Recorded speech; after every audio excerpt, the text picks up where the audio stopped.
everyone, my name is Brady Hills, and today we'll be continuing the series where I discuss mental illnesses found in kids and how they affect your child as they develop and learn. And today we'll be covering the most common form of mental illness in teenagers called depression. This disease is caused when there is a lack of serotonin produced in the brain. And sadly, there is a wide variety of symptoms caused by depression. This can actually lead to a misdiagnosis by doctors since it can get confused with other disorders such as anxiety and even schizophrenia. Now these are the symptoms of depression, and as you can see, there are a lot. But we're starting with the emotions because this really sets off the chain of the other signs.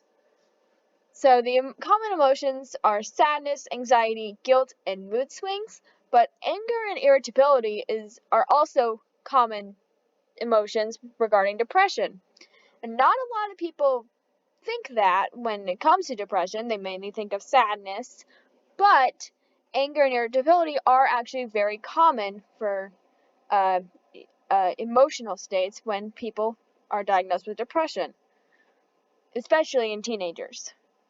Now, these emotions can cause the thoughts and physical thoughts, the physical changes and the behavioral changes that we see in the other three spots here. For thoughts, they begin to criticize themselves more. They become very indecisive, and they may even turn to death and suicide if things get really bad.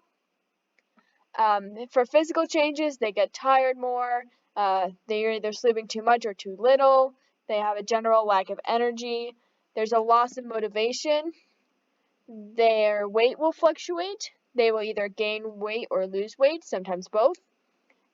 And they will actually turn to drugs and alcohol if they need to find ways to cope with their depression.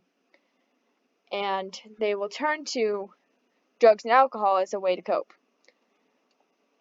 Behavior-wise, they will start to withdraw from others, not wanting to burden them with their problems, and they will start to neglect their personal appearance,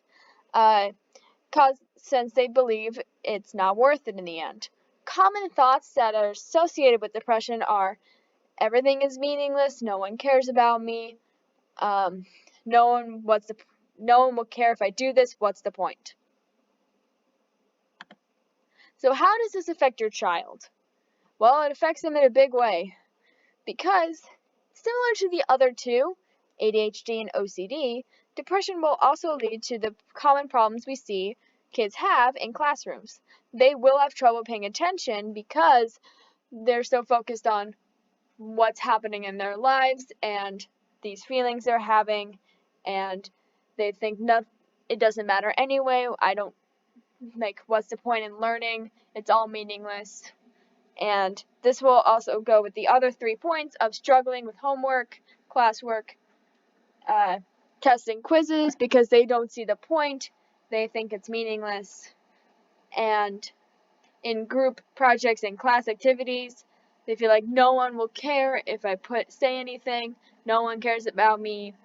And this is why they have such a hard time making friends and close relationships, because they feel like I don't want to burden people with my problems, and it doesn't matter anyway. People leave all the time, and just a lot of negative thoughts going around as they're going through the school day, and this can cause a lot of problems with their grades and with their relationships. So what can you do to help your child now that you know that they have depression? Well, the first thing you do is support your child while they battle with this disorder. This is a lifelong disorder. You never really get over it unless you are being helped throughout your life. If people support you, you gradually gain a lot of more self-worth and you'll recover from depression. Not fully, but it's better than nothing. But for kids, it's extremely important to have a huge support group so that they won't be battered with the voices in their heads. Another thing you can do is encourage your child to be open and honest with their emotions with you. If they have someone they can trust to vent about whatever is bothering them in their lives, they will actually relieve a lot of pent-up stress and learn they can trust someone with those emotions, and they will gradually start to show signs of recovery down the line. All right, this is the third part of the 4-part series. Please check out the the 3 videos if you haven't already, and I will see you all in the next video. This is Brady signing out.